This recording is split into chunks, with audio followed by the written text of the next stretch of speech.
The July numbers are now available for the Austin, Texas market, and I think they're going to paint a little bit different picture than what you're used to hearing or what you're expecting. So be sure to tune in. Hi, my name is Jordan Brown. I'm your Austin, Texas realtor, and I help people just like you every single week move to the region.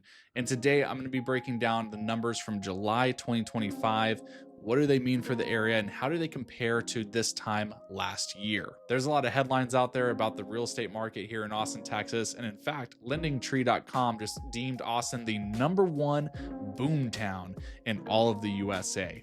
How do the numbers support this bold headline? I'm going to break that down for you and more here in this video. So sit back, relax, and enjoy. And if there's anything in the world I can do to help you in your move to Austin, Texas, please contact me. My phone number is 512-337-3947. Let's get into it. So I'm going to start with Williamson County, which is where I currently reside here in Leander, Texas.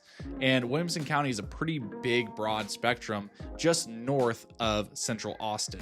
So what do the numbers look like here? Well, for July, we looked at a decrease in the median price, down 1.6% year over year. So we are now sitting at just a tad under $420,000 being the median price for houses in Williamson County. The amount of closed sales, this is a pretty shocking number. From last July to this July, there was an 11% dip in the amount of closed transactions. That number being there were only 850 closed transactions in all of Williamson County. The sales dollar volume is another interesting one, down 12.8%. These are not small numbers. These are in 1 year, double-digit depreciations in multiple categories. $406 million worth of real estate was sold this year compared to last. The months of inventory are up a whole 1.3 months, up to 5.5 months of sitting inventory. So if you're unfamiliar, it becomes officially a buyer's market when the inventory is at 6 months of inventory.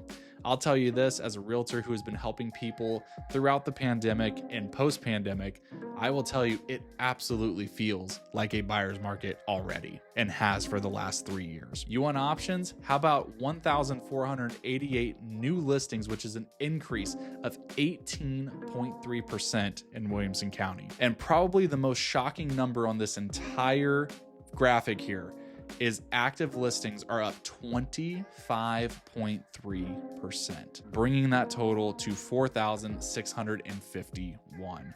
That just means there are so many options for buyers right now.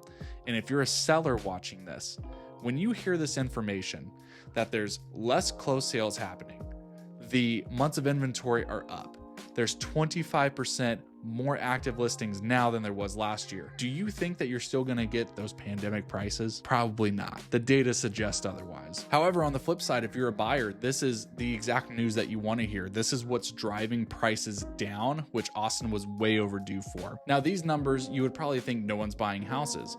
That's not true either. The pending sales are actually up 12.2%, sitting at 936 for July in Williamson County.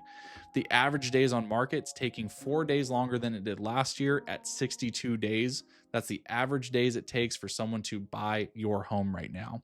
And I remember when these numbers were single digits or they were sitting in the tens, which is insane to see where we're at now. The average close to list price is 93.3% compared to last year, 94.6%. This means that you are getting roughly 1.3% less of your original list price this year than you did last year. Next, we're going to go over Travis County. Now, look, a lot of Austin is in Travis County. However, there are other cities that are included in here that are going to bring some of these numbers down. And you want to stay for after this one because I'm breaking down just the city of Austin. When I say the Austin area, most people are thinking downtown. So these numbers can be a little skewed if you're hearing this and it's all encompassing of Travis County, but you want to know exactly what Austin, the city itself, is experiencing, and it's a lot different than what you're going to see here. So the median home price in Travis County is $525,000. That is up 1% from last year. There were 1,121 closed sales. That is actually down almost 5%. We are down 2.3% on sales dollar volume, sitting at $800 million worth of real estate sold. And the months of inventory, this is kind of crazy. 6.9 months of inventory. That is up almost a whole month. New listings up 12.5%. This is sounding a lot like Williamson County, really. 1,993 active or new listings, and then active listings 7,437. That is up 14.5%. And pending sales, this is pretty cool. Pending sales are up. So there's more activity happening. More people are purchasing, even though there's also more inventory. 1,260 pending sales in July, up 15.6%. Days on market, the exact same as last year, which is 53 days. And the average close to list price is 93%, only down 0.9% from 2024. So now we're going to break down the July numbers just for Austin. This one is really interesting. I really want you to tune in because, again, there's a lot of headlines out there about what Austin is going through. And I think the suburbs tell a different story than what's happening in actual Austin. The median sales price is actually up 2.2% at $590,000 in the city of Austin. Closed sales are down just shy of 2%, sitting at 884 sales. The sales dollar volume is the exact same. So even though there were almost 2% less closed sales, you can kind of see where that's being made up from because the median sales price has gone up.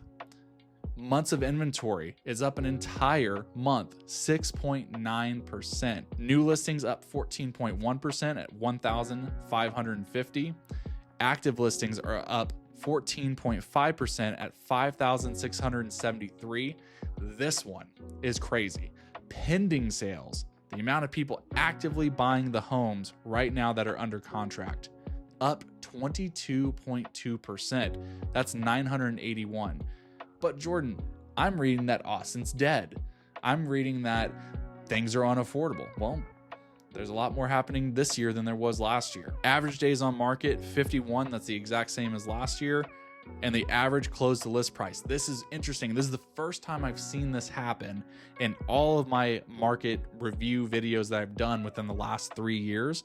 This is the first time that I've seen the average close to list price increased from last year. Last year was at 92.9%, and this year is at 93.8%, meaning that whatever you list at, you're getting more closely to what you listed than if you were selling last year. Pretty interesting. Like I said, there's a lot of conflicting information out there, a lot of really grabby headlines that are trying to tell you what's going on here, but the data could tell a completely different story. So what did you think? How do you interpret all of this? What's your opinion on what's going on in the Austin, Texas real estate market? I want to know down in the comments what your insights are and what you're feeling out there. And if you or anyone you know is looking to buy or sell in the area, I would love to be a resource for you. My contact information is down in the description below. I have my free buyer's guide available for you. I also do a monthly newsletter every first of the month that's value packed with events, discounts, what's going on here, and market insights. So if that's of interest to you, feel free to subscribe there. And if you found this video helpful, leave me a like. It's a free, easy way to support the channel. I thank you so much for watching. This is Jordan Brown, and I'll catch you guys in the next one.